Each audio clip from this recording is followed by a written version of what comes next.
Good morning. Welcome to the Manatee County Tourist Development Council. Today's November the 4th.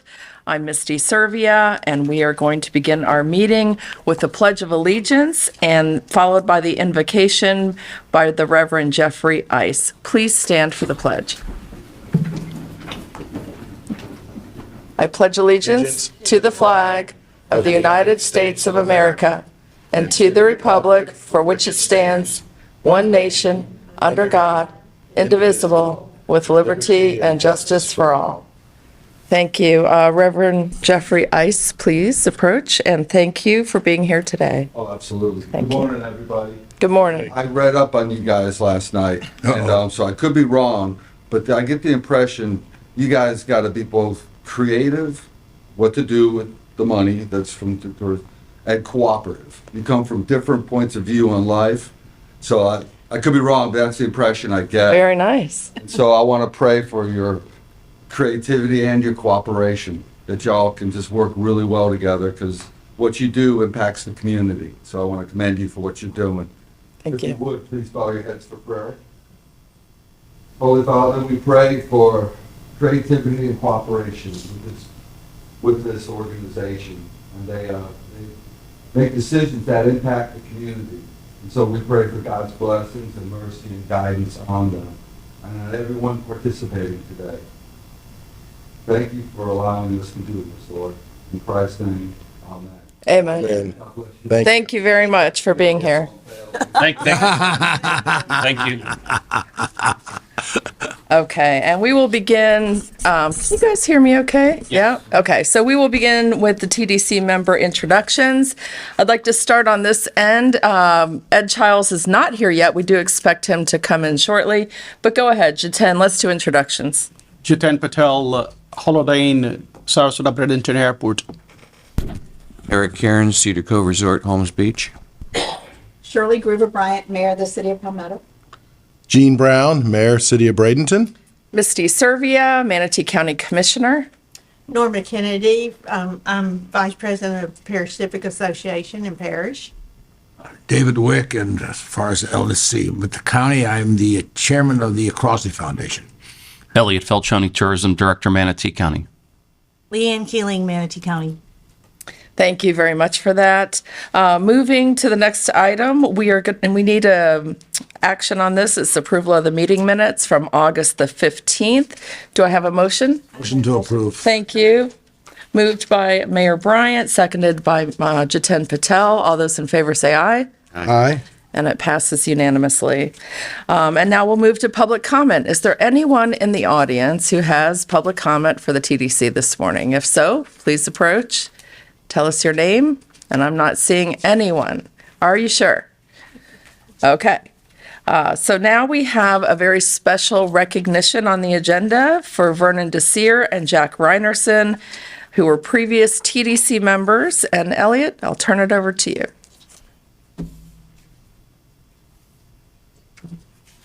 Thank you, Madam Chair. Really appreciate it. That was a unique thought by the pastor. Pretty cool. It made me want to just chat a minute.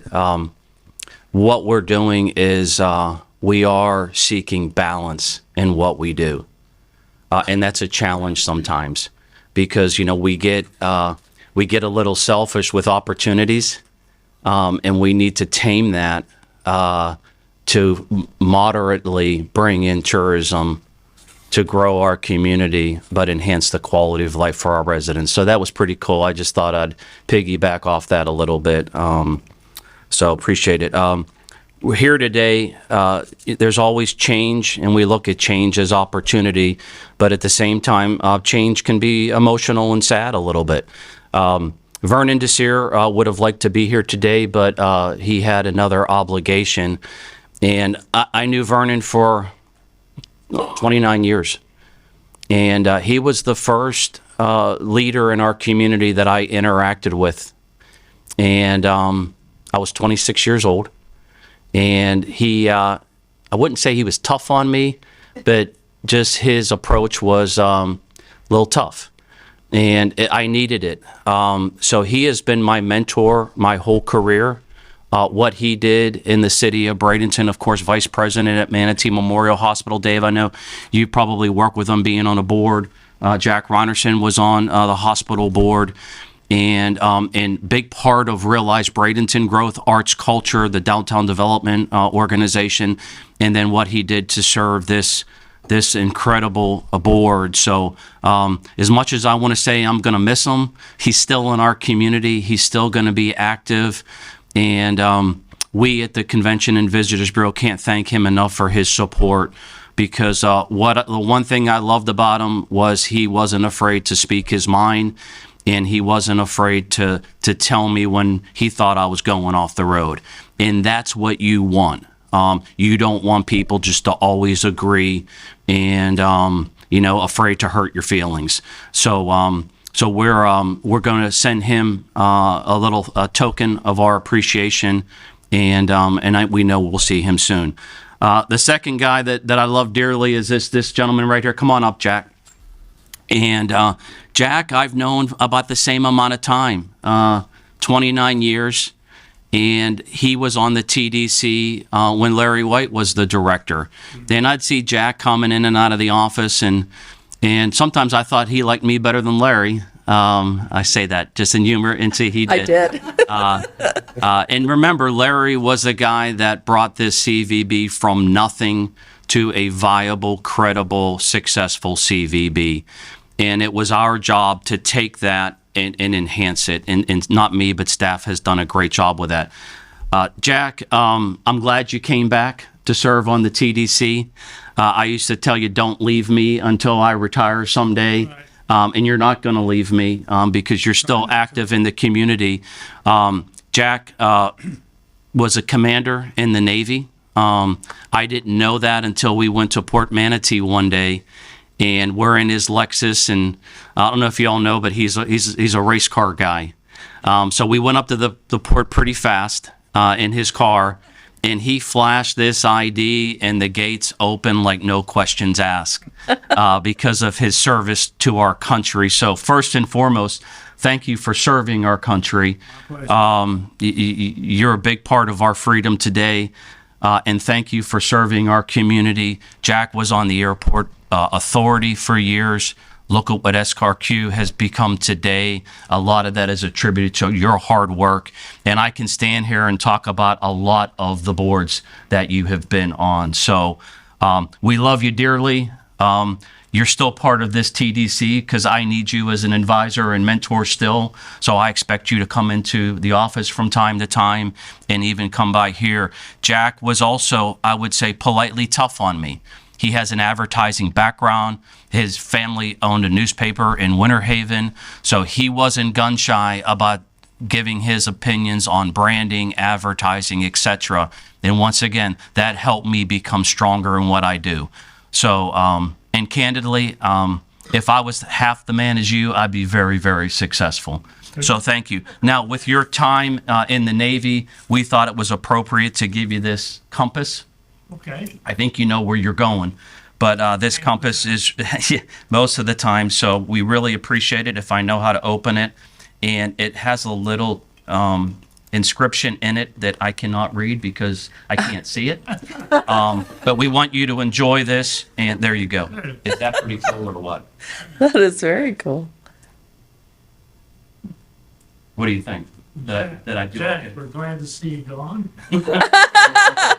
I almost said it was a little tough on me. There you go, sir. Would you like to say something? Yes, I would. Okay. It was a pleasure being on the TDC because I've been involved in tourism for a long time. At age 15, I went to work at Cypress Gardens, Florida as a grunt laborer. Then I became a skier. I was in the show. And then I went off to college. Then I went into the Navy and served 4 years active duty. And then I ran a daily newspaper for a number of years, and then came down here and ran a bunch of companies down here for a while. And I've been retarded ever since. Retired, I'm sorry. And, but it's been real fun. And the TDC, I think, is extremely important because sometimes we're ahead of where the the city is or the county is. And it is important for the county to hear what y'all have to say each and every time. And of course, the communities need you too. So all I can say is I've enjoyed my time, and I'm mad that they didn't put me back on for another term. The fact that I'm 85 has nothing to do with it, of course. Madam Chair, can you come around? We can get a little picture after. Yes. Anybody has any comments? I would love that. I just want to thank you very much for your service. That always means so much that you served our country. Thank you for serving on the TDC. I have enjoyed immensely working with you and getting to know you. And I learned some things today that I did not know when Elliot gave your bio. So it sounds like you've had a very exciting life. We wish you the best as you go forward. As you said, your doctor says you have plenty of time left, so go out there with your compass and do great things. Well, let's come down for a picture unless we have other Yeah, comments. Madam Chair, if it's all right, I'd like to say, probably one of the first people I met on the MPO board, because we sat right next to each other and got to know Jack, and was real nervous getting on that board as a young council person. So your friendship from those days has continued on, and I really appreciate that, Jack, and what you've done. Obviously, serving our country and serving our county for all the years on all the different things is greatly appreciated. And you helped me through some of those early meetings of the MPO try to learn, because there's a lot to learn when you get on those boards. So I really appreciate it. So thank you. I just want to make one comment. I've always enjoyed our conversations, so nothing says you still can't come visit, correct? Yes. Okay. Good That's point. a promise? No. Okay. Okay. I would say Jack and Vernon, both of them are very much admiring the young generations or people who know around them to serve for the community and do it better for future. So, all the hard work and all that, what you guys have put it in, that was always It's admirable. not entirely true, because I kept trying to get back on this board. Okay. Hell no. Madam Chair, if it's all right, if I could take a little executive privilege in this chamber, that normally we start it whenever we do a picture, we do the whole board. And I've asked my council, would that be all right if we all got down there with you? Wonderful. So I appreciate that. Yes. So, yeah, Yes, so thank you. Thank you. All right. Are you ready for the picture? Anybody else have comments? Let's go. Take the picture from here. You guys stand, we'll get this in the back. Okay. So, Do that? you want to do that? Or we all come up, let's come up and stand around. Yeah, I think that's better. Fishville TDC, the daughter there. Right, right.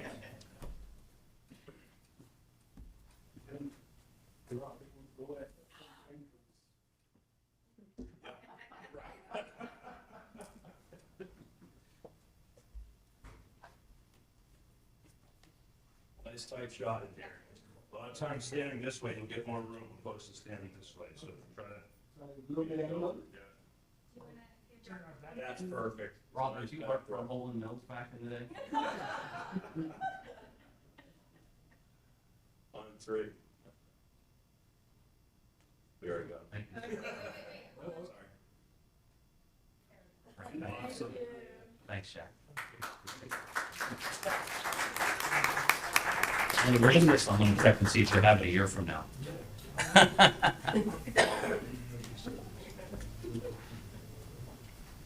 You want to grab that? Madam Chair, can I borrow you 1 second, please? Oh, yeah. Yeah.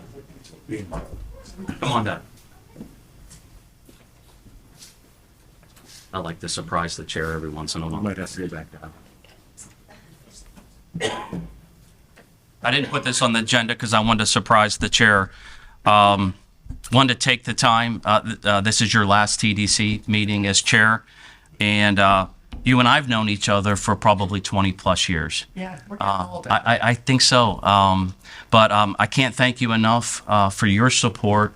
You've been great with me personally. You've been great with our staff. It was great how fast that we earned your trust and you allowed us to do that. That gave us the confidence to not be fearful, to go do what we do. So you've been a great listener, and you've been focused really, really well.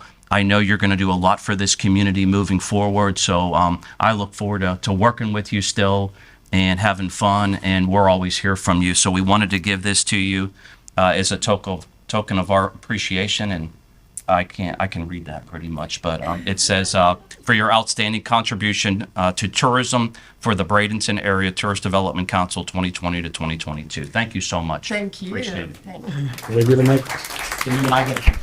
And then you can say something. Well, here. You're going to send me an invoice, aren't you? Thank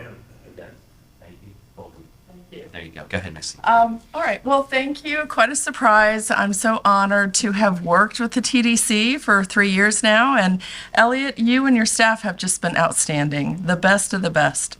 So thank you. I will see you all in the community because I love this community and we will continue to work together. Thank you. Thanks, Misty.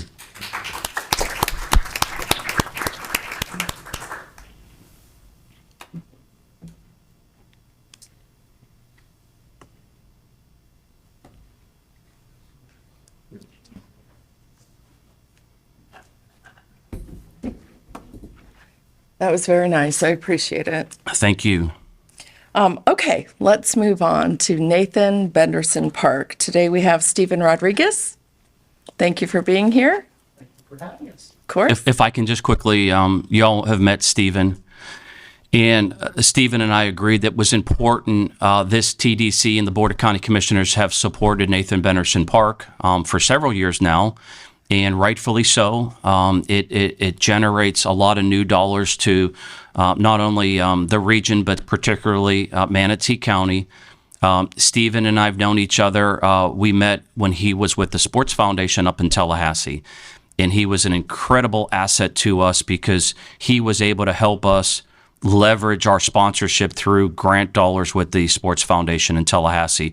And when we heard that he was hired down at Nathan Benderson Park, you couldn't have hired a better man, better character guy. So I joke around with him a lot. Steven's the real deal. He's as genuine as they come. The customers love him. And his dad's even better. His dad is a legend in the state of Florida, Jose. So I just talked to Jose a couple weeks ago because he's trying to bring us some business. So thanks for being here, Stephen, and giving us an update because it's important to this board. Thank you. And we really value our partnership with Manatee County and Bradenton Area CVB, and we look forward to not only relishing in our past and current successes, but there's a lot more to come. So if you look at this past fiscal year at Nathan Benderson Park, even though we were still getting impacts from the pandemic and so forth, we hosted over 120 indoor and outdoor events at the park this past fiscal year, which includes 1 World Championship, 1 International Cup, 4 National Championships, and we continue to attract international and national visitors and events coming up in this next year. And I have a little video here that I hope you enjoy. That's a little highlight of our spring and summer season to give you an idea, because words, can't describe the energy that we've had out in the park during season. So.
Years of hard work, and this is what it looks like.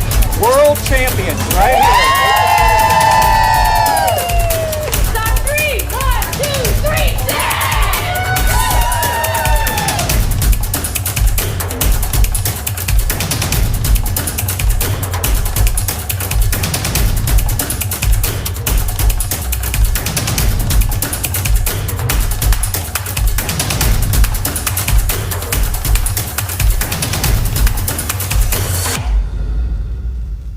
Awesome.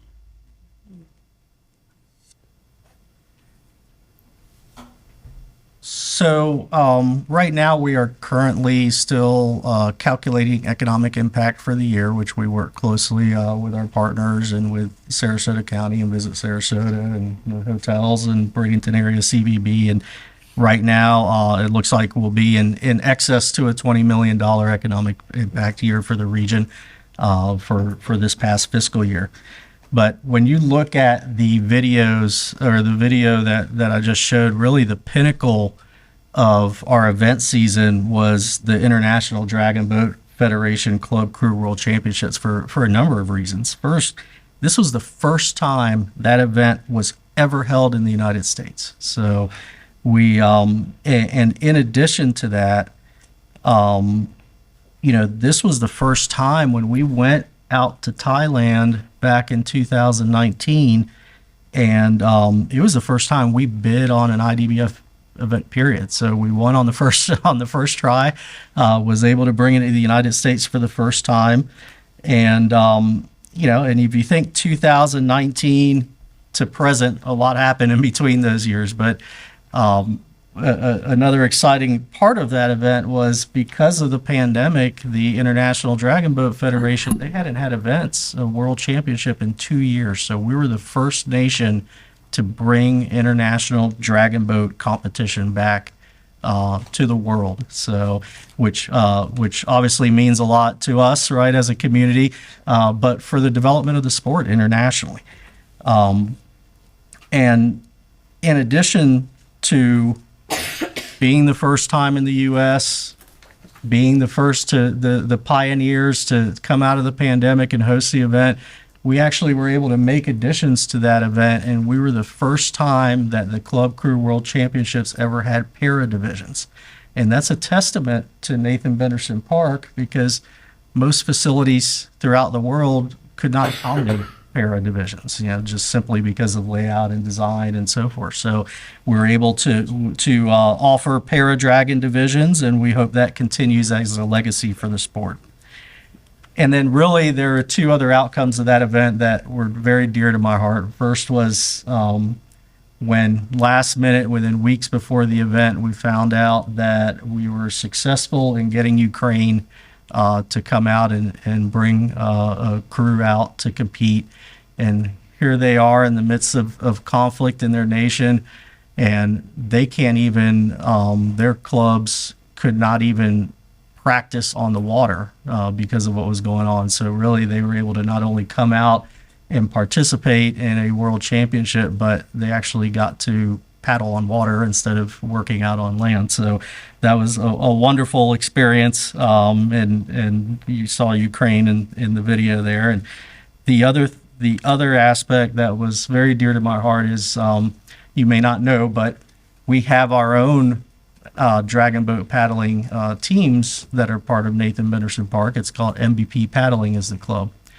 And our club won 6 world championship titles in their home waters. So there's everyday residents from Sarasota and Manatee that were able to not only compete in a world championship, but now they are world champions. So, when you think back to 2017 in the World Rowing Championships, and think of the positive impact of that event on our community, and not just economic impact, but really, the park was having events prior to that, but really that was the true opening, the introduction of our community, to the international rowing market, right? And certainly the park.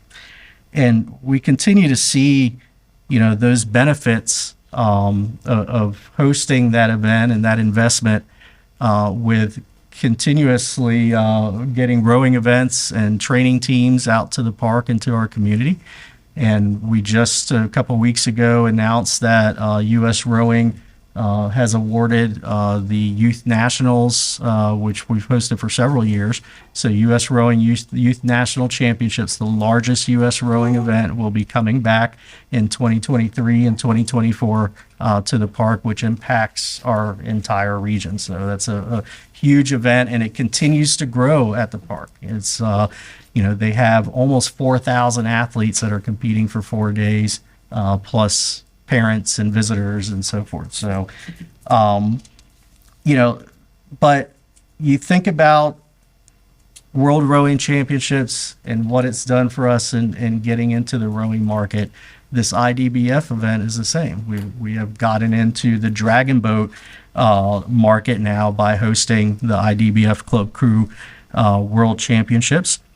And when we won that event, we actually had an immediate impact or an immediate award, and that was we worked with United States Dragon Boat Federation to host their Club Crew National Championships.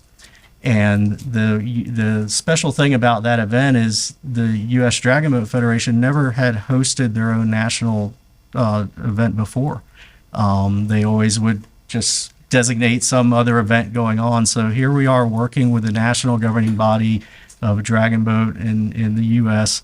to help them develop their own property. So the first time they hosted their own national championships was last year at Nathan Benderson Park. And that was a qualifier for the World Championships that we hosted. And last year we learned that they enjoyed the park in our community so much that they've awarded that same event for the next 3 cycles. So we'll be hosting that in 2023, so next year, 2025, and 2027. So the event is held every other year. So one thing I wanted to point out in this slide is the very last event, and that's the International Canoe Federation Stand-Up Paddling World Cup. It's a World Cup. It'll be the first time we've ever hosted a stand-up paddling World Cup. But what's special about that event, it's actually part of an overall award that happened earlier this year. And in the midst, if we go back to the midst of the pandemic, the national governing body for canoe and kayak in the U.S., which is ACA, American Canoe Association, they were seeking a venue to host Olympic trials for Tokyo. They didn't know they were even going to be able to host Olympic trials. And we spoke with ACA, and we, of course, embraced them and said, don't worry about money, don't worry about anything. Our Olympians need a place to qualify for the Olympics. So we took them in, introduced them to our community, to the park, and fast forward within just a period of a year, we developed a wonderful partnership with American Canoe Association, where we worked with the ACA and with other venues in the U.S. to put together a U.S. bid for International Canoe Federation events over the next 4 years. And we went in and we were successful. And there was a huge sweep of International Canoe Federation events awarded to the U.S., with Nathan Benderson Park receiving the majority of those. So we actually ended up with eight events over the next 4 years of various disciplines. Many of these are first time ever held in the United States. So we continue to make strides in entering other markets. I love the paddling market because many of these sports have an easy point of introduction. Stand-up paddling, for example, yes, there are world champion level athletes, but they also allow recreational and so forth. So we're able to have our community participate right alongside with world champion athletes. And the other thing that I like about this, when you look at stand-up paddling and canoe, and this is a market that has very strong ties to the environment. And I think this is a wonderful opportunity to showcase the beautiful natural resources and ecotourism as we're in the international eye in that community, the paddling community here in the future. So there's a lot of great opportunities here as we enter into paddle sports. One thing I wanted to give an update, and I'm sure that you've heard a little bit about this in the papers and so forth, but we are working on a concept to continue our enhancement of Nathan Benderson Park. And Sarasota County has asked us to look into the feasibility of combining an indoor sports complex with the plans of building a boathouse out there on the island. So we've been working diligently on with several different consultants in testing the feasibility of that project. And when we look at that, what is an indoor sports complex? The important thing is, anything that we do out at the facility is to enhance what we currently do, right? But also to broaden, event opportunities for our community. So, we're talking in an indoor sports complex, maybe 8 basketball courts that convert to 16 volleyball courts, high performance training facilities for those athletes that are currently coming in new markets and for other sports. So we'd like to continue to come back and give you updates as this project progresses. But I think this is a wonderful opportunity, another opportunity for Nathan Benderson Park to serve both Sarasota and Manatee counties. So, and that concludes my report and update. Thank you very much. That was a really great presentation. I loved the video. The dragon boats are my favorite, watching them. So, and I loved hearing about the stand-up paddling because I didn't realize that was becoming such an international, you said, sport. So yeah, my daughter does that and sends me videos of all the manatees that she's paddling around almost every weekend. So there is quite a tie to the environment. Thank you for being here. Any other comments from the TDC? Madam Chair, how many of the swimmers asked if there were alligators in the water before they dove in there head first? All of them. I don't want us to forget, because it's easy for us just to look at all this current success and where we're headed in the future. But I tell you what Stephen showed us in the video and the report, if it wasn't for a guy named Randy Benderson, I don't think Nathan Benderson Park would exist today. I've been known to say publicly that when you sit with Randy Benderson, you better buckle up and be ready, or you'll lose. You'll get a C-. He'll grade us when we bring him stuff. Benderson does more due diligence, I think, than NASA when they're working on projects. So I don't want us to forget Randy is a jewel in this region. And he's not only put a lot of equity, and still today he's putting equity in that park, but a lot of sweat equity from his team. So send him our best and tell him we appreciate all he's been doing for this region. And Elliot, I really appreciate those comments because Benderson is a jewel. They have brought so much to this community. And with this park, it's created such a special place in the Sarasota-Manatee region, not to mention the economic impact. So thank you for being here. Thanks, Stephen. Comprehensive report, really. Yeah, excellent. Okay, moving on, we have a marketing update. Colby Gason. Good morning. I always like to. So y'all met Colby. I'm sorry, it's caffeine, Madam Chair. Colby's been with us now for several months, and she's really taken the ball and running really, really well. So she really is getting to know our community to sell it and market it effectively and efficiently.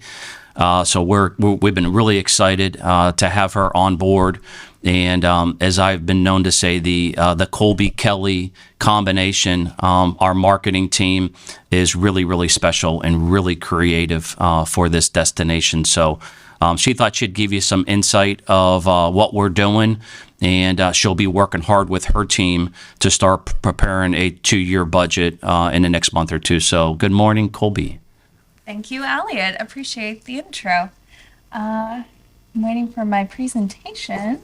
If it's available. No? Give me 2 seconds. This is my first TDC meeting in here. And I'm not seeing my presentation. Yeah, I don't see it on the desktop either. Interesting. Do we want to move on to the next one and I can figure out? I'm so sorry. Sure. Okay, let's do that. Elliot, would you like to give us an update on the water taxi? Sure, absolutely. moving along? About 3 weeks ago, the Board of County Commissioners approved unanimously to move the water taxi initiative forward. And we really needed that direction to be able to work on specifications to order the vessels. So I'm just going to give you kind of an overview of where we're at. We're blessed to be a part of this operation because we expect a lot of tourists to be riding these vessels. And then we've been getting some great help from MCAT and fleet maintenance as well, because fleet maintenance is going to really work with us to buy the right boats. So at this time, we're going to hopefully order the vessels within the next few weeks. It's going to be two 49, 50-passenger pontoon-style vessels. They're going to be about 50 foot in length. It looks like the county's going to go ahead and have a Florida-based boat builder build them. I can't tell you today on how long it's going to take to build the boats. As you all know, there's supply problems and there's a lot going on, but we're going to do the best we can to get them built. As the three cities that we're working with know, the urban core stop will be the day dock in the city of Bradenton, just east of the Green Bridge, and we really appreciate Mayor Braun and Rob Perry for really helping us out with that. On the west side of the Green Bridge is where the boats will sleep every night at Twin Dolphin. So they're finalizing a deal with them. Then it's going to venture out to the city pier on Anna Maria, and then go from Anna Maria down to Bridge Street Pier. And then from Bridge Street Pier, it'll go down to South Coquina Boat Launch. The good thing about South Coquina Boat Launch is it's in construction right now. So we were able to make some tweaks to be able to accommodate that vessel and then go back to the same stopping points going back to the city of Bradenton.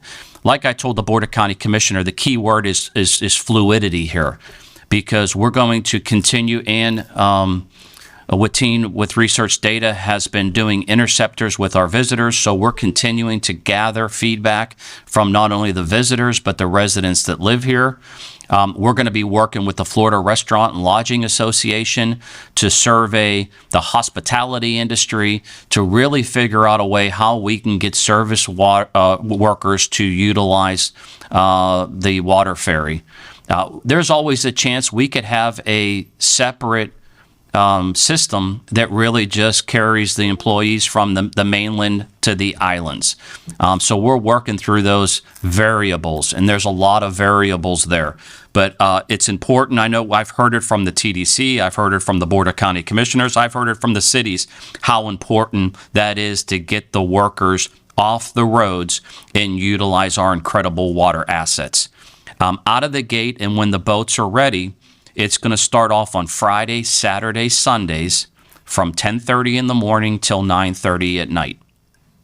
A one-way pass is $8 for an adult. The best deal is going to be a hopper pass, $10, and you can ride it all day, anywhere you want to ride, any of those stopping points. And then there's going to be senior discounts. There'll be child discounts, and then under a certain age, it'll be free. And then we'll figure out the service workers. Ideally, we don't want the service workers to pay, because you got to incentivize them to get out of their cars to get onto the water to go to work. So we're working on that. Now, based on Ann's feedback to us, we could quickly add days. Think about it. If we're running in March, are we probably going to need to run more than Friday, Saturday, Sunday? Maybe every day of the week. So that's really the value of having two pontoon boats. They're always going to run concurrently, and this is going to be fun. So we'll be kind of staying fluid. And then once that system is in place and it's working well, then once again, based on community feedback, tourist feedback, we hope to expand it. It could go down to Longboat Key at some point. It can go down to Sarasota at some point. It could go out east towards Fort Hamer. I see a few years down the road, you may have college or high school students who live in Parrish that if we have the parking at Fort Hamer, they drive to Fort Hamer to take the boat out to the beach for the day. How cool would that be? So we're going to keep fluid. We are on the cusp of two more things. One, our attorney's office is working on interlocal agreements with the three cities. Should have a draft really soon to share with the three cities. Hopefully it'll be the same interlocal agreement that works for all three cities.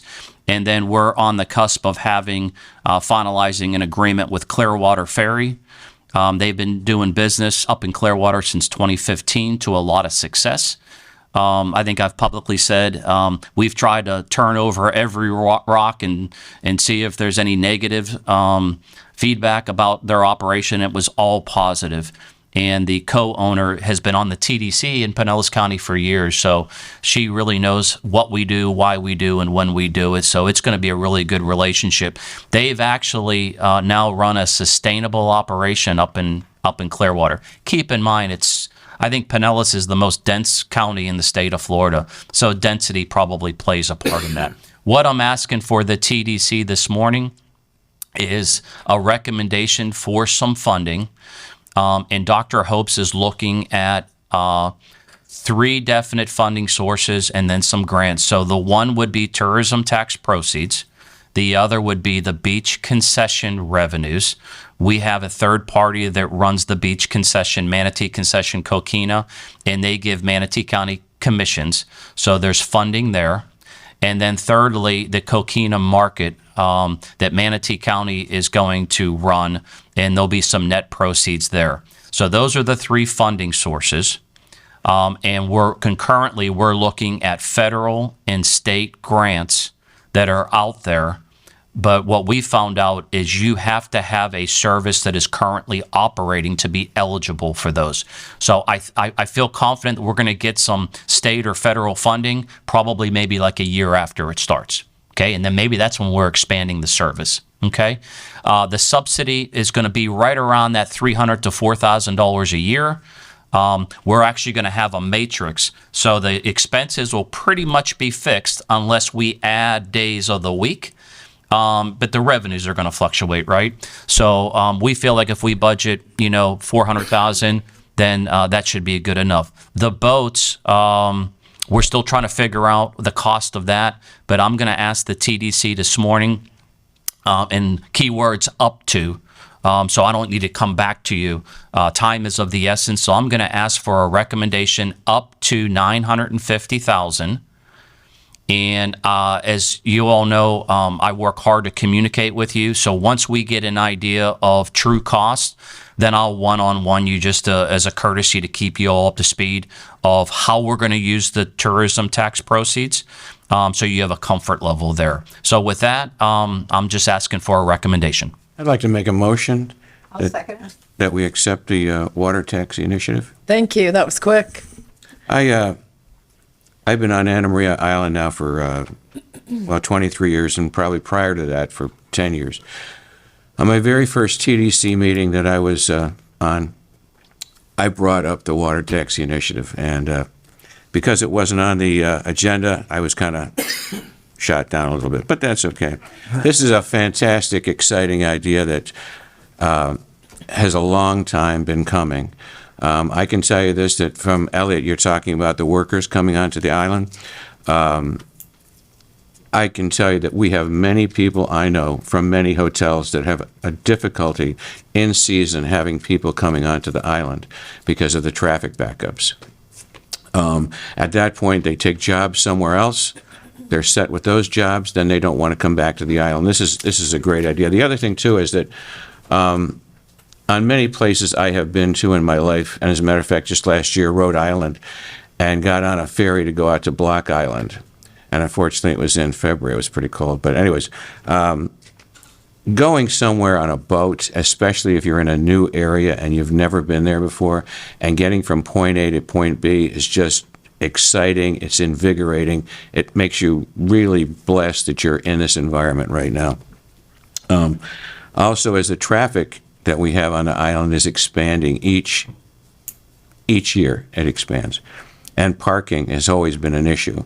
I think that this initiative will also reduce the amount of traffic as well as the trolley, reduce traffic on the island also, which is I can't say enough if we can do that, yeah. So this is something that I'm all in for. Thank you. Thank you. Mayor, did you have comments? Yes, and I just kind of wanted to point out, this is exactly what I was talking about rather than for infrastructure. This type of situation, because this is gonna, I believe, relieve the traffic congestion and help the islands in a lot of ways. So I'm excited about seeing it progress forward. And Madam Chair, if I can just echo Mayor Bryant, the next expansion step will be right across the river to either Regatta Point or maybe Riviera Dunes, because I'll talk about the convention center on new business, but imagine convention goers wanting to take a day trip to the island. It doesn't get any better than that. That's not lost on me. I've been thinking the same things. Madam Chair, Yeah. I can see this over a period of years expanding and going to Sarasota, going up to St. Pete, Fort Hammer. You can just see that happening. It's just a matter of getting this started, getting the initiative going. Once people start to experience this and see how well it works, I just know it's going to be a huge success. I agree. Any other comments, Mayor? Madam Chair, thank you. And I think obviously we're very excited, and the timeliness of it, I think, is going to be perfect. One of the things that I was just thinking about is in a lot of technological stuff. So as they're building these boats, and with the workers going to be on them for the time period, and I don't know if it's something that they automatically do or we can ask them, is, make sure there's Wi-Fi that works and stuff like that. You always have to look back and say, oh, if we'd have known when we were building it, it would have been easy. But now adding it, that may be something, and there may be other things I'm not even thinking about. But, with the workers sitting in their cars, it may be the same amount of time. It may not save them any time, but it gives them opportunity to do other things and still, continue to get there. So Great idea, Mayor. yeah. So thank you. That is a really great suggestion. I'm so excited about this as well. I have been. Anytime we have an opportunity for multimodal transportation, get those cars off the road and let's get there a different way. It's a great opportunity. And I think that when the businesses understand on the island, what an opportunity for their employees to maybe provide a benefit of giving a pass to them if they will work on the island, so that they don't have to worry about parking their car and getting there and things like that. So it is a very exciting time. Good luck, and I know you guys will do a great job with it. Madam Chair, Yeah. we actually have employees that they know where all the little secret parking places are that they can get to on the island, and they will actually arrive early just to lock that spot up, Sure, Yeah, so this is a great initiative, it is. All right, so we have a motion by Eric, a second by Mayor Bryant. All those in favor? Aye. And it passes unanimously. Thank you very much. Madam Chair, Raul did call me this morning, and he said that please tell the TDC that I support the water taxi initiative. So just for the record. Wonderful. All right, moving on to the State of Tourism update. We have Ann Watine here. As always, she has a great presentation. We're ready for the. Or do we want to move back to the marketing update? Okay, let's do that. Okay, Colby, come on up. Colby Gason, take two.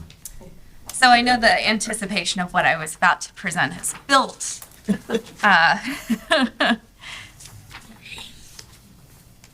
All right, so I am so excited. This is my first presentation to the board. It's my first of many. When I was in Pasco, I thoroughly believed in transparency and what we were doing, not just from the start, but also helping you follow along in how successful we are throughout the year with this campaign that I'm about to present. So you will see me present on some ROIs as we get them in during different campaigns as we go through the season. So, hi, I'm Colby. I'm your Communications and Marketing Director. So let's start off with who we're marketing to. So as you all probably know, we follow the nonstop direct flights that come out of SRQ. that is a lot because Elliot and Mark are very good at their jobs. So they have given us a puzzle to try and figure out of how to take the money that we have allocated for our marketing and to really hit several markets, but hit them efficiently. So what we've done is we have our primary markets that we've been consistently marketing to throughout the longevity of this brand, those being New York, Baltimore, DC, Pittsburgh, Philadelphia, Atlanta, and Boston, Chicago. But then we also have these emerging markets. So emerging markets are ones that we're starting to penetrate. We've seen some visitation from them, but we want to take it that one step further and maybe even give them a chance to become a primary in the future. So those include Cleveland, Cincinnati, Columbus, Houston, Dallas, Detroit, Grand Rapids, Hartford, and New Haven. And then, of course, we cannot ignore our in-state travelers. We do have a very hearty drive market, and those are primarily coming from Tampa Bay, Orlando, Miami, and Jacksonville. And this is all research-based. So it's not only following those nonstop flights, but we follow the data that Anne gives us, as well as some other resources we have. And we are welcoming back our Canadians, so I do have a strong marketing plan to make sure that they know to come here. All right, so how are we marketing to these people? So we're doing some out of home, some unique partnerships. We've actually been doing our partnership with the Pittsburgh Penguins for quite some time. That is a very robust marketing opportunity where we have in-game exposure. There's also a TV component. There's a really cool video opportunity that we'll be developing with them, some print as well as a getaway. So it kind of covers everything we do by specifically targeting the Pittsburgh area and Pittsburgh Penguin fans. We are also embarking on a new partnership with the Hartford Athletic, which is a football club in Hartford. So I had the chance to go and visit their field recently, and this is going to be a really great way to help us penetrate the community within Hartford. They have about 5,000 annual fans that come out to their stadium, and that is growing every year. So this is a really great grassroots way for us to grow our brand and really create that brand allegiance to us in a very diverse way. So we'll be doing some fun things with them because they're also going to be doing their winter training at Premier Sports Campus this year. So we'll do some in-market there, and when they come down here, we'll be doing some fun, great things to also educate our local community about the Hartford Athletic. Digital is king, so we'll be spending majority of our money on digital media. So that includes Sojourn, which is a really great media buy that we've actually done through the years, and I've done it in the past, where you can really track your media dollars to find out how that's being translated into spending, whether it's with the hotels, accommodation partners, and also flights. We'll be doing a similar buy through Expedia, TripAdvisor, and then we'll also have Manatee Media handling our search engine marketing optimization as well as some display ads. And then I'm really excited to talk about some cool native. So native content is basically, for the sake of better words, faking organic, right? So it's paying somebody to write articles about us, and then what they're going to do is they're going to put the money behind amplifying that messaging. So we've partnered with Hearst again to where we've targeted some of those emerging markets specifically. So we're going to do some digital articles. We're going to do some geo-targeting. Again, kind of taking those wide range of markets and really honing in and pinpointing those people specifically. So we recently had an activation in Hartford. We ran a marketing campaign simultaneously while we were there generating PR to make sure we were, again, amplifying that message, getting the word out about our marketing. Condé Nast is a very she opportunity. So we felt that there was some good brand alignment there. We'll be running a full digital campaign with them. And then I'm really excited to announce this opportunity. Matador Network is a very strong creative agency that really excels at connecting destinations with products. So the opportunity came up for us to partner with Leave No Trace, which is a national nonprofit organization that really promotes sustainability throughout a destination. So we are the first in the state of Florida to partner with Leave No Trace. This is huge. So we even beat the state of Florida in this partnership. So we'll be amplifying our Love It Like a Local messaging through this. So what is that all going to look like, the consumer? So we're going to be running our Real Authentic campaign. So as you can see, we're going to say real, authentic, vacation, discovery, escape, as well as some other keywords that we've identified, some adjectives that we can also incorporate into our campaign to really pinpoint the interests that we've also tracked through and other research of what our visitors are looking to do when they come here. So again, everything that's being presented to you is research based, and you will always see that from me. So the ads match different kind of experiences, the dining, the family, and also some couples travels that we'll have incorporated. This will change throughout the year to address who we're marketing to and when. So spreading the news, right? Amplifying our paid media through some earned media. We are going to be doing some group forums, bringing them into market. The brand partnerships. So why I was recently in Hartford is to not only promote our partnership with Hartford Athletic, but also to promote our nonstop flight with Breeze Airways. And I even got to do an in-flight announcement on my way back. So it was a lot of fun. Check that off the bucket list. Don't worry, Elliot, I'm not going to quit my day job. I did think about it for a second, though. So again, making sure that when we're running these marketing efforts, our PR opportunities align with those markets. So going after journalists who are in those primary markets, who are in those emerging markets, doing activation in those emerging markets, again, to help amplify the money we're spending through marketing. So through other opportunities, we'll be doing an in-market event in Grand Rapids coming up in March. And then we'll also be doing strictly press-focused one in Washington, D.C. later on this year. So content themes, we are working on exploring developing a seafood trail. That was an idea that came from someone on our team, and we are running with it full steam. There's a lot of opportunities that can come through that, but really exploring the uniqueness of our story through culinary, also our culture and history, which I feel really sets us apart as a destination, and then different outdoor adventures, but of course, never getting away from our bread and butter, which is our beach destination. So what's new? A lot's new. And I will remind you that it's November. So a lot of these things are already in progress. So Manatee Media is, we went out for an RFO for a PR agency, and Manatee Media was awarded that. So they are actually the ones who are going to be coordinating those efforts in Grand Rapids and Washington, D.C. They've already helped us land some pretty prominent placements, which I'll be sharing with you next time I present. We are working on expanding our community initiatives. So Love It Like a Local was started as a marketing campaign to educate visitors. We want to take it one step further. We really want it to be a part of our brand permanently and not something that's used so much for marketing. So what we did is we partnered with Keep Manatee Beautiful. This is just one example of many to come. And we did a beach cleanup. And it just so happened to be right after the hurricane. It was planned for a month in advance. So the timing kind of worked out.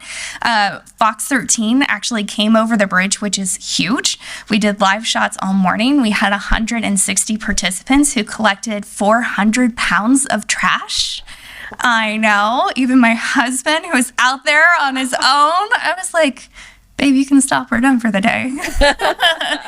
But it was just a really great community event, and it was a way for us to bring the brand to our local residents. And I do want to tell a brief story. We put a family who had come as volunteers for this event, and they got married down here on Anna Maria Island. They're from Ohio, Cincinnati, right? An emerging market, and they were down here for a month, and they love the area so much. They're like, we vacation here all the time, so repeat visitors, check. And they're like, we want to move down here. I'm like, wow. So they wanted to come out to this event because they love the destination so much that they're working on making it their home, and they wanted to instill that goodwill in their children. So I think that story pretty much sums up the whole point of Love It Like a Local and why we do it and why we want to start bringing it to the community, because it is a way for even visitors when they're here to get involved and to experience our brand in a different way and to leave with that goodwill feeling that made a positive impact while they're here. So that was a great moment. So we'll be coming up with some other ideas. That was a great first success. There's so many different ways we can take it. It doesn't always have to be a cleanup initiative, but we hope to partner with Keep Manatee Beautiful in the future, because working with them and Jen was just a sheer delight. It was fun. I wouldn't consider that work personally. So other things we have going on, we're working on the initial stages of a destination guide that's very preliminary at this point, so I'll have further updates once we kind of have an idea of direction moving forward. We are working on a sports marketing video, which is literally happening right now. That's why I have a little extra bags under my eyes. So this sports marketing video is going to be huge for us. It's going to be a major marketing asset that the sports tourism team is going to have. It's going to showcase our primary sports that we offer. It's going to tell the story of who we are as a sports destination. So you'll see the story weave in and out of taking you kind of from our more countryside of the county out to our beaches, and how those sports kind of tell that story as you go. So we've also are going to feature our primary sports locations. So that includes Fort Hammer. That also includes Premier, which, Elliot, you're going to be stunned of how good it looked last night.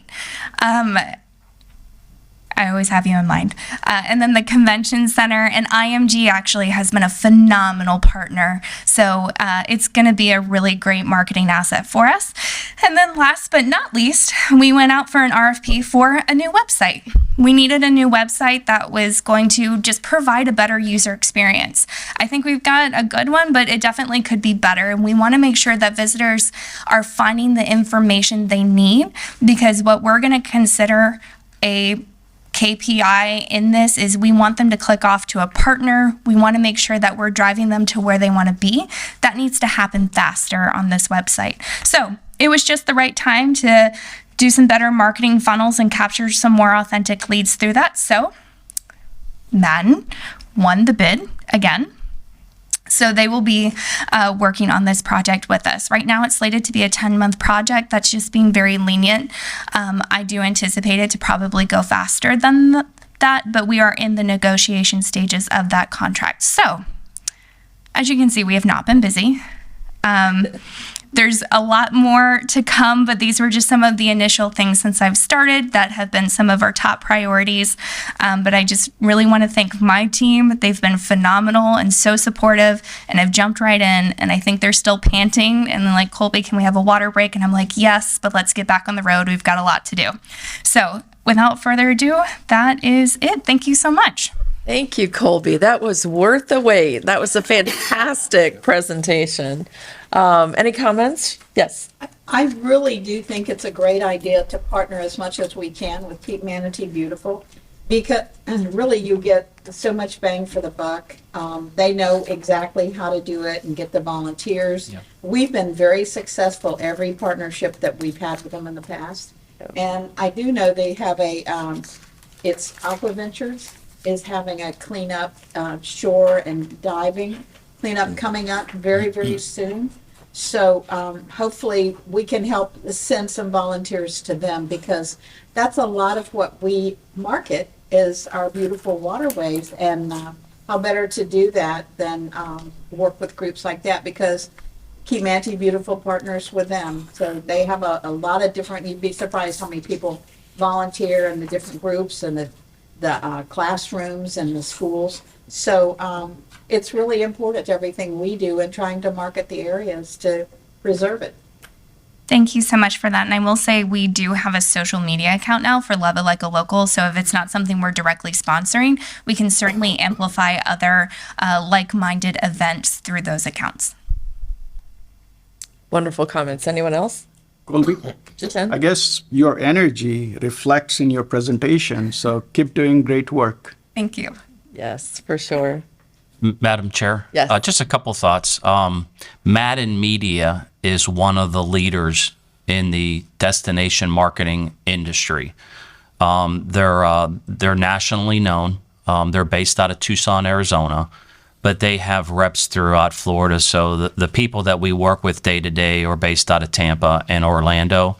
But they're known as one of the top in the country, in our industry. So the website is the heart.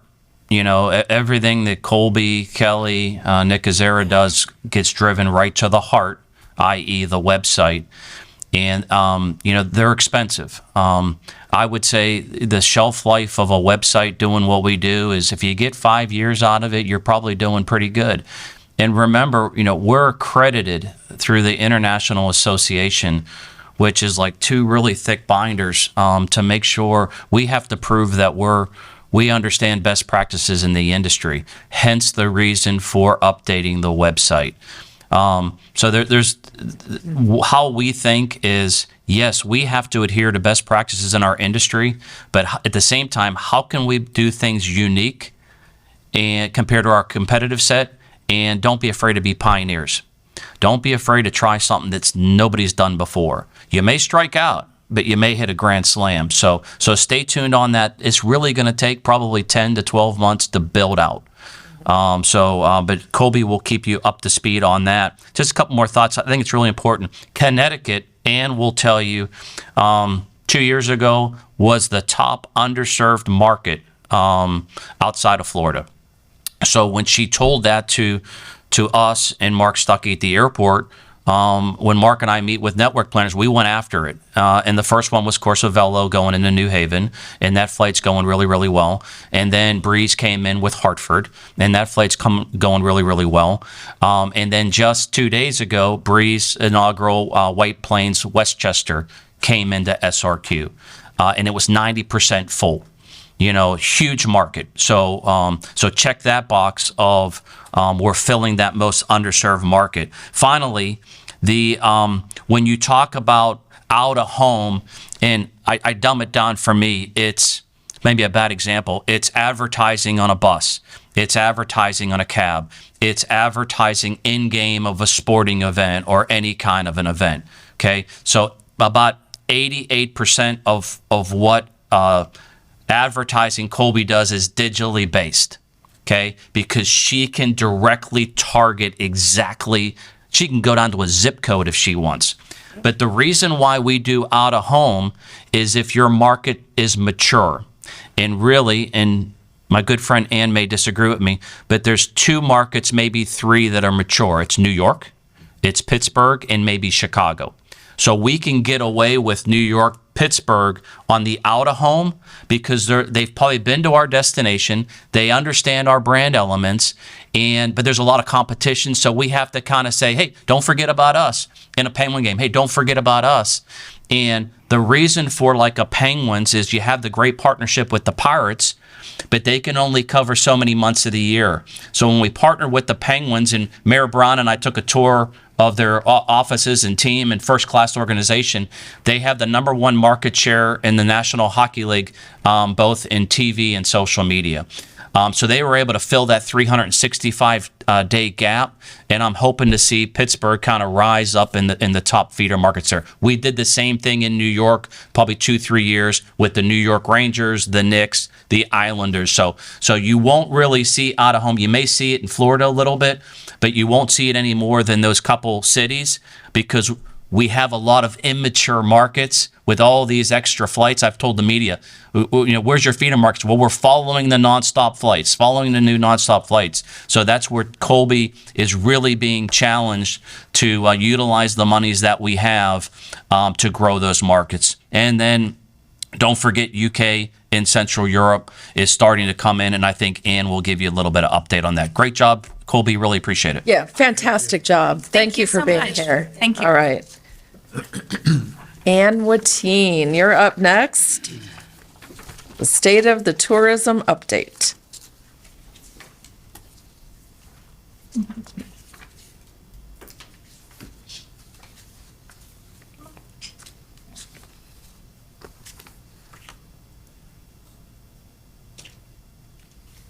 Okay. Good morning. My name is Ann Watine. I'm with Research Data Services.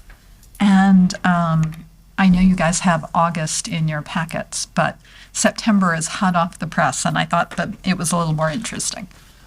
So here are our September numbers. We had visitors up by 8.4% in September over last year, and economic impact up by 12.4%. And that is considering that really a lot of properties lost 3 days out of the month. Certainly, if they still had occupancy, it wasn't the occupancy that they expected to have at that period of time. Importantly, though, that September number of visitors is up by 38.3% over this time in 2019. And the economic impact is half again as much as it was at that period of time. So a really strong September. Occupancy was down just slightly. Partly that's the hurricane. But the bigger story is that 12.2% increase in the licensed number of transient lodging units, according to the Florida Department of Business and Professional Regulation. So there was a lot more to rent. So really that 57% down from 59 needs to be looked at in that context, that you were filling a lot more rooms. And properties have been able to maintain and increase rates. So rates up 4% over this time last year, or up nearly 20% over 2019 for this time of year. And what we're hearing from properties is that they're not getting pushback about the higher rates, which is encouraging. So all of that leads us to RevPAR being up by 1.2%. Or 27% over 2019. So in terms of where people are coming from, I want to kind of point out some highlight numbers. So the first number that we see there, we've got visitation from Florida being down by 15.7%. This isn't a problem. This was expected because this time last year, we were really marketing to those local drive areas. They were the ones who weren't afraid to fly. They were sort of the vanguard of our recovery from the pandemic. So we expected that to normalize. But all the marketing that we did to them is still paying off. We are up 61% over where we were in 2019 with those very important Florida drive markets. So they're starting to normalize, but we're still seeing return on that investment that we were making last year. Similarly, the Southeast is up by 37%, which is double what they were in 2019. And really important markets I wanted to point out. I know that Canada number isn't very big. It's not quite the time of year that they come yet. But it's a lot bigger than the 0 that we had the year before and the year before that. So they are coming back, and they're coming back at basically normal numbers for this time of year. But the really exciting number is nearly 6,000 people from Europe, and this seems to be mostly being led by the UK.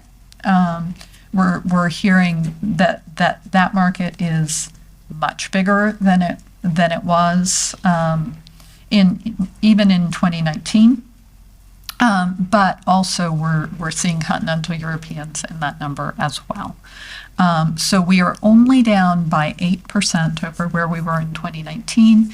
I was looking at some of the airport numbers, and they are also starting to see similar pickup. So they support that this is what's happening.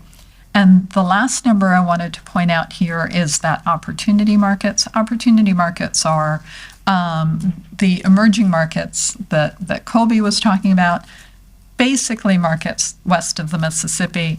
And this is because of the success that the Convention and Visitors Bureau has had doing very targeted marketing to the places with the new flights. It also is because of people who normally would have traveled internationally, not necessarily being willing to do that yet, and so looking for interesting places that they can go locally or within the U.S. So party size is increasing just a little bit, but length of stay is also increasing. Partly that's that increase we saw from Europe. They stay longer. Partly it's the increases that we've seen out of the Northeast and the Midwest. But it means that we get more bang for our buck if we're getting more room nights out of the visitors who are coming. And it helps properties fill midweek if people are staying longer. So in terms of the fiscal year, this is a major benchmark. For the very first time, we've got visitors staying in commercial lodgings of over 1 million people. So up 11% over last year, an all-time record. We've not seen this before. We're up 36.5% over last year. And I've been saying to Elliot, you guys aren't going to be able to keep this up. This was a bubble. He's keeping it up. It's not stopping. So economic impact up 23.2%. Last year was the first time that we had topped $1 billion in economic impact. This year it's 1.5 billion. So up 23%, up 47.7% over 2019 fiscal year. So in terms of industry trends, the SRQ was basically flat for September. There were issues with pilot shortages and flight cancellations, and all of that kind of accounts for the little dip, if you want to call it that. But the airport is still 26.3% up for 2022 compared to 2021. And in fact, we are over already the number of passengers that we saw in 2019, and we've still got 3 months to go. So in terms of other airports, we were up slightly for September. So was Tampa. So was Sarasota. So was St. Pete Clearwater. But when you look at their numbers and their numbers being slightly higher, they were not up like Sarasota Bradenton was last year. So we're maintaining, and you can see that in the comparisons to 2019 down below, that they had not yet been able to recover the number of people. So looking at TSA throughput, and this is kind of exciting. There we go. So here is flight numbers of people traveling through security checkpoints system-wide throughout the U.S. That is the average number, the daily average passengers in 2019. That was the daily average in 2020. This extends the 2019 pattern forward so that, because it's hard to see when you look at it. So it shows that we're very much mirroring the regular seasonal pattern at this point.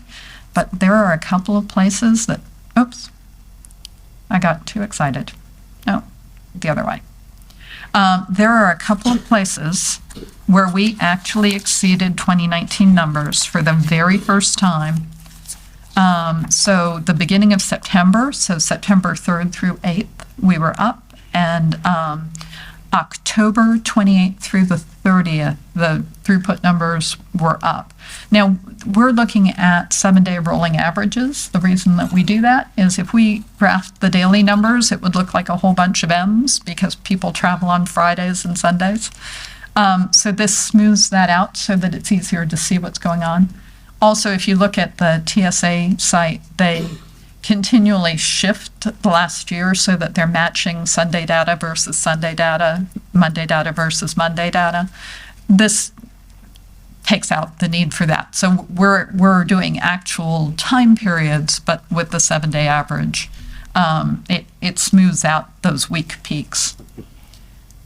And looking at the occupancy barometer, looking ahead, what we were hearing from properties for October is that they were sold out, and that if they had a cancellation that was related to the storm, that it filled as quickly as it was posted as being available again. A lot of that was recovery workers in FEMA, and that kind of thing was a lot of it. Also some evacuees, but I had a lot of properties telling me that their regular travelers were back. So what you're hearing here are basically good things. There are some properties who told us they were down for a couple of days. One even said that they were closed for the first 10 days in October before they could get up and running. So there were some impacts, but what we're hearing about November is that things are getting back to normal and that we're seeing our regular visitor populations come back again. And lastly, Elliot asked us to sort of modify the travel sentiment study a little bit and talk to people about what their hurricane perceptions were. And so we did that, and we were in the field with a survey. We got our first responses back on October 7th, so like a week out basically from the event. So our first wave was just very first quick tap of October 7th through the 10th. And at that point, we had 22% of the people that we were talking to. And remember, this is global in scope. We're talking to people all over the world and people in Florida, but all over the world. 22% thought that Manatee County had been severely impacted, and 32% thought that we had suffered some minor impacts. We have continued that through the rest of October, and people that responded over that period of time, the perception of severe impact dropped from 22 to 16%. So that those marketing efforts are definitely paying off, that we're up and running. We've only got 3% who are volunteering hurricanes or storms as being something that they think of when they think of Florida, which is a good thing. And nearly half, 48%, say that they're planning a trip to Florida within the next 12 months. We saw a huge drop from those very first surveys till these later ones in the people who said that they thought that the storm might impact their planning. So the perceptions of damage are fading, and people are starting to think about other things. So very quickly, that's kind of a recap of the fiscal year and September and a look at what's coming. Are there any questions? Thank you, Anne. Any questions? Madam Chair, Yep. I always have a couple thoughts, don't I? Yeah. First of all, the record-breaking pace. Do we play a part of that? Yeah, a little bit. We're pretty candid. Coastal Florida's been breaking records. So let's put that in the perspective. We push out our brand really to prepare for adverse occurrences. Okay, so when times get tough, hopefully we've penetrated those markets enough that we can weather that adversity. Hence, COVID 2020, we were only 10% down. Okay, the most severe red tide we had in 2017, it was weathered pretty good. So if y'all want to grade this CVB, grade us on the tough times. We don't need the A+ on the record-breaking times. We do play a part in it, but minuscule, I think. The airlines play a big part in that, and that's why we're putting a lot of sweat equity and equity into that. So just wanted to give you perspective there. The sentiment studies, and Ann ramped that up really fast for us. Because remember, I've always told y'all that society is geographically challenged. Researchers will tell you that 25% of society that lives on planet Earth can't find the United States on a map. Okay, so we can never assume that they geographically understand. Okay, so now when Ann comes back and says 22% think that you've been impacted severely by Ian, What Colby and her team will do is adjust the messaging in the marketplace, both through advertising and interacting with the media in a very sensitive manner. Okay? Because we don't want to punch our family of the South when they're in a terrible situation. Okay? We're also going to organically get business from people that are in a terrible situation. Okay? And that's another sensitive part. I could tell you during the oil crisis, and it was my first week as director, I was like, God, what are you doing to me? Because I don't even know how to do the job, let alone dealing with oil spewing out of the Gulf of Mexico. But we had a CVB in the state of Florida that's kind of had an advertising that says, we don't have any oil on our beaches, come visit us. And you don't do messaging like that to your family in the state of Florida, okay? So just know that we're not out there trying to pull business from people that are in a dire situation, but you're going to have people come to us, say, are you open for business? And we were going to go there, but we got to go somewhere, so we're interested in coming here. Of course, we are going to try to procure that business in a very sensitive way. I'll be candid with you that there are CVBs in the state of Florida that don't think that way. They'll say, no, we're not even, we'll tell that client, no, we're not going to take business off of our neighbors. Okay? So just, I wanted to give you kind of our philosophy in case it's ever brought up, because it's really important that you all know that. Just a tidbit, Air Canada, the Canadian numbers, Ann said, are starting to come up a little bit. I think Air Canada starts today, daily, from Toronto to SRQ. So you're going to see those numbers come up.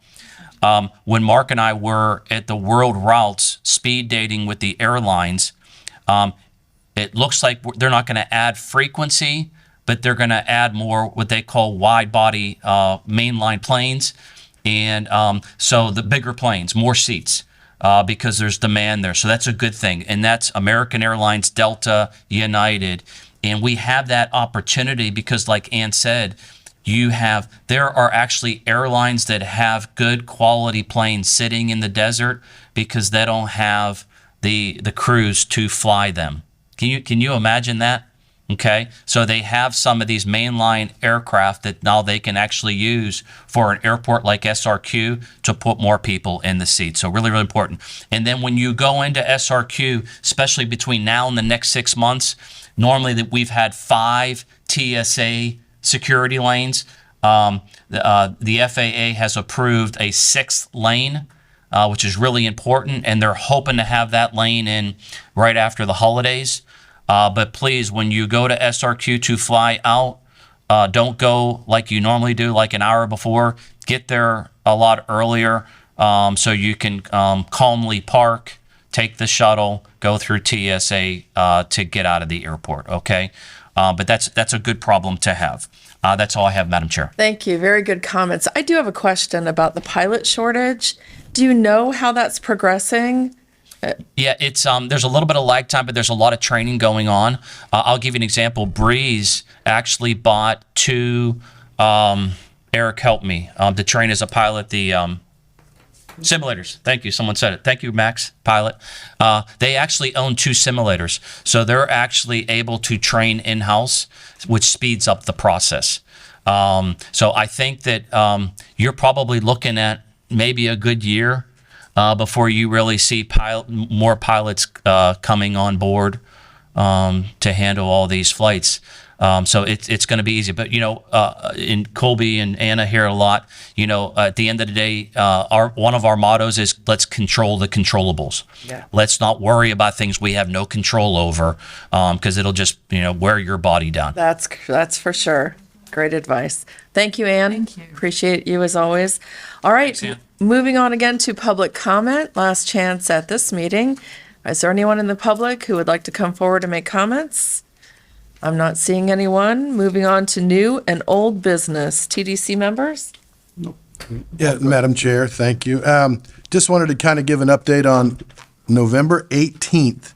The morning show, ABC from Tampa, is going to be on the pier doing a lot of celebration, and we're, obviously working with CVB, Realize Bradenton, obviously, they'll do the interviews, and so they wanted to come down here and celebrate the successes we're having along the Riverwalk in our downtown and the growth. So we're very excited about that.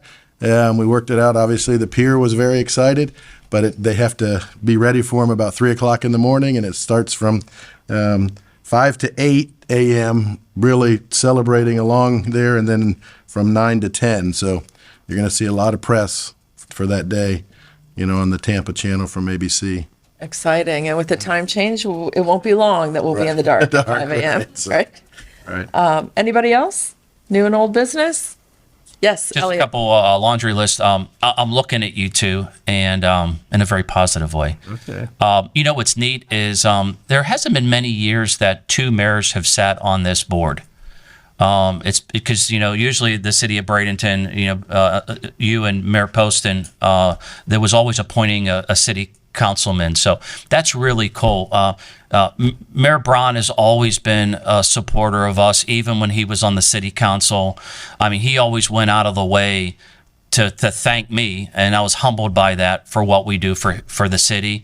And I'll never forget you. So to become mayor and to build our relationship is special. And then Mayor Bryant, we knew each other for so many years. And, I think you and I are candid, but we were curious about each other. I'll just say it politely like that.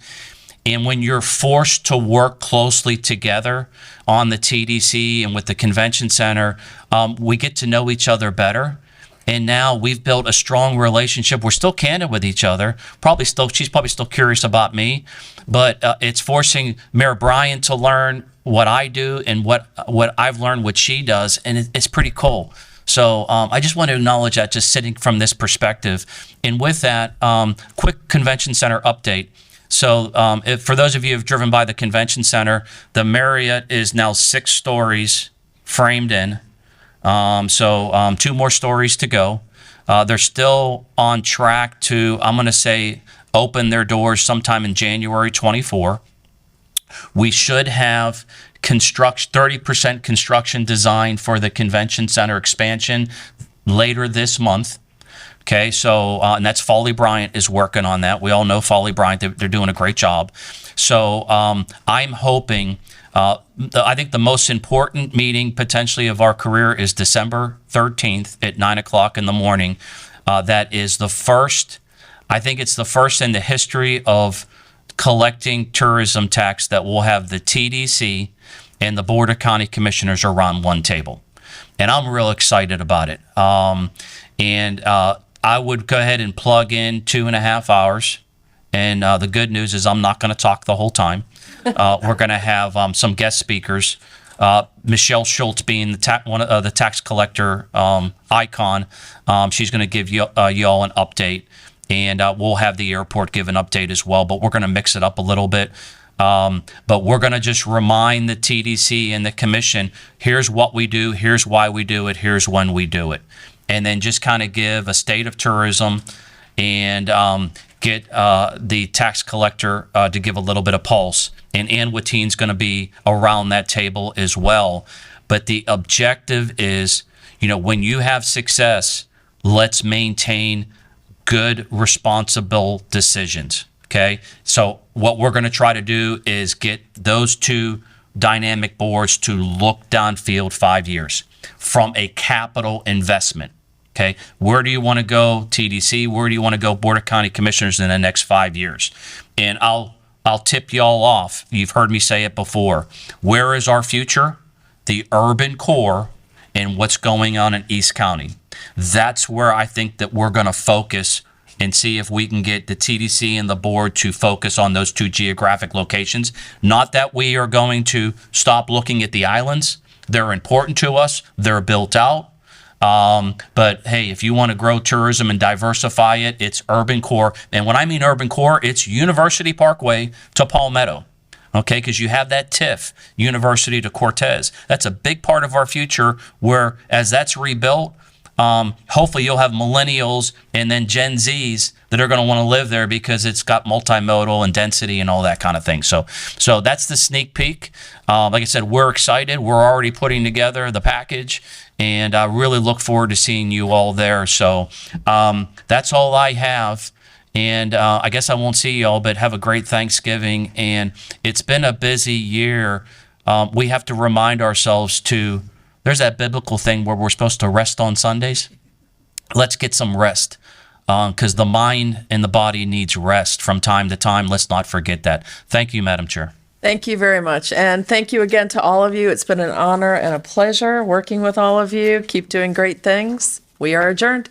Thank you. Thank you. You're here.